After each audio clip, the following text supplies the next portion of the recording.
brother Donald once asked Mother what her goal in life is. She told him to be the very best wife and mother I can be. He said, "No, I mean a goal." She said, "That is the only goal I have." Some of us are going to tell you some details within her 9 decades. You will be able to see she has fulfilled this goal and continues to add to this fulfillment.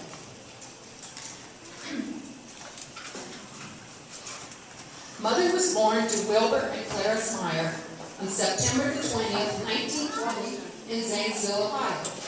She had 2 brothers. First was Eugene. Sadly, I tell you, Uncle Gene passed away last spring. His dear wife Hilda is here today. Second was Wilbur Jr. We call him Uncle Jimmy. He's here with his wife Barbara. Mother's mother remarried, and there were 2 step-siblings, Sylvia and Francis French. Sylvia's family is here today.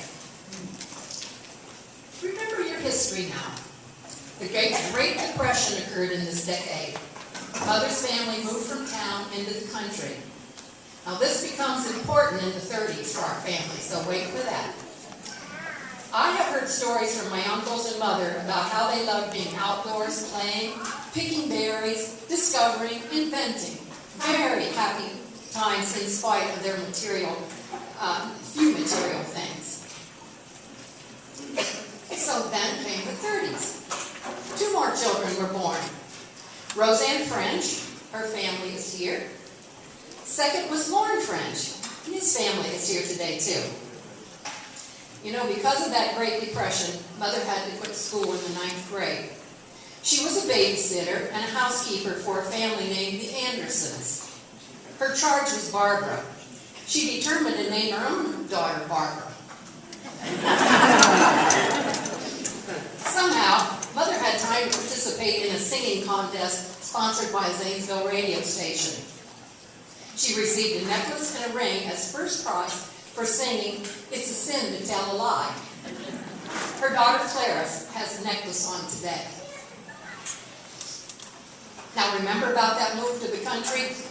Well, Mother wouldn't be here in Marne without that move. Mother said she was a pickup.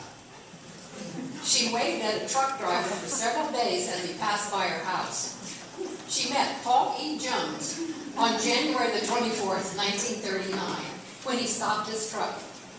For those of you who knew Daddy, that is totally out of character. You know he was really smitten with that young lady.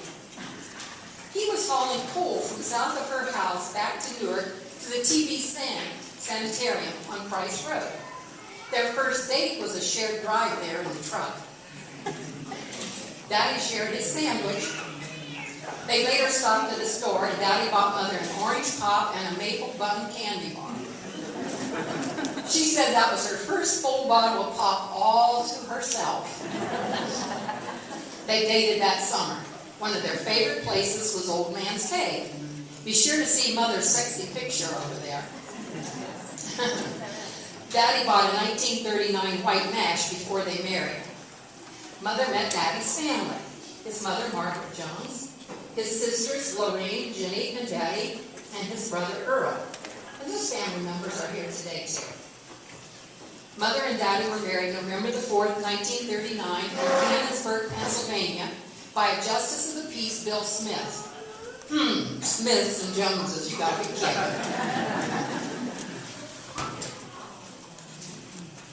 Light went out here. Mother didn't come to Licking County right away, though. She didn't come here to live until December the 23rd of 1939, because she had promised her mother her Christmas bonus from her second job at Mosaic Tile in Zanesville. You'd never believe the bonus was $20. Mother knew and always taught us the importance of a promise. Okay, we're up to the 40s. Son Larry Jones will tell us about this wonderful decade.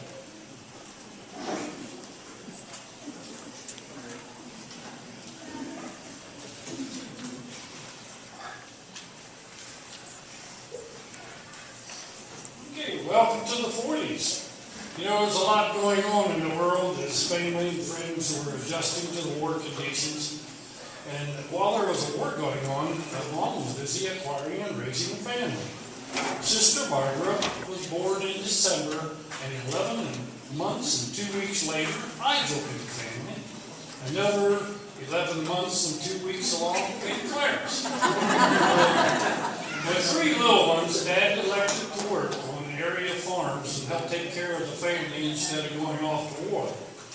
We lived in a rented house in downtown Marne, right across from, at that time it was Route 16, right across from Dad's garage where he had on his dump truck at.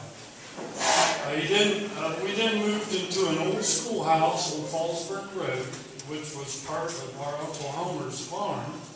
Dad worked for him there. Then we moved to a log cabin at McCown's Orchard, where Dad also worked there. During this time, Dad remodeled his truck garage and made a house out of it, complete with a 2-holer in the backyard. Mom was kept busy raising kids. With the help of her mother and other relatives watching us kids, she was able to work for several months at Continental Can. She also drove one of Dad's trucks for a while and hauled coal to the TV Sanitarium.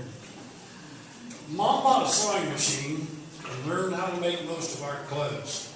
We always had nice, clean clothes with a long collar. In our house on the northeast corner of Route 16 in Montgomery Road had a set of platform scales where many trucks came by and had their trucks weighed there. The scale controls were located in our kitchen area. We got to know a lot of the truck drivers, and even like during the meal, but they mostly coal truck drivers. Then at election time, our living room became a polling place for Madison Township voters. You paid $10 for this service. Living close to the Penn Central, just to the north, and the B&O tracks to the south, provided us with an occasional bum, as we would call them. There was times we had to get the clothes off the line before the smoke and the soot from the old coal-burning trains got on the clothes. Mom was worried about that a lot.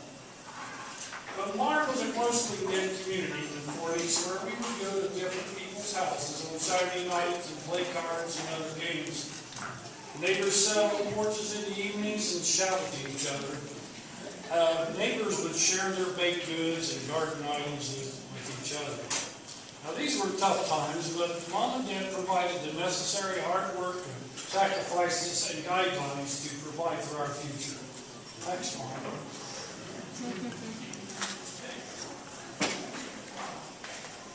Hey, now the memorable 50s will be given by son David Jones.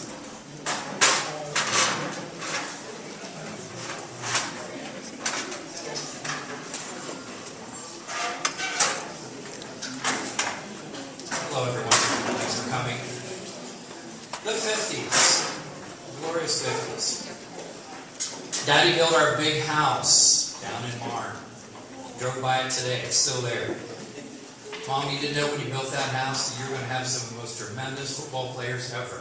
I went to LV, play football there. But that was a great time, a great house. 2 more children were born. Me in 1950, my brother Don in 1952.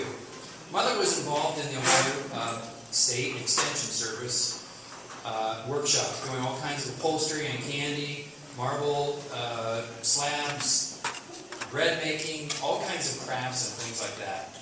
In 1959, I remember when Mother helped organize because we had the big Hanover flood. It was a scary time for us, for my brother and I.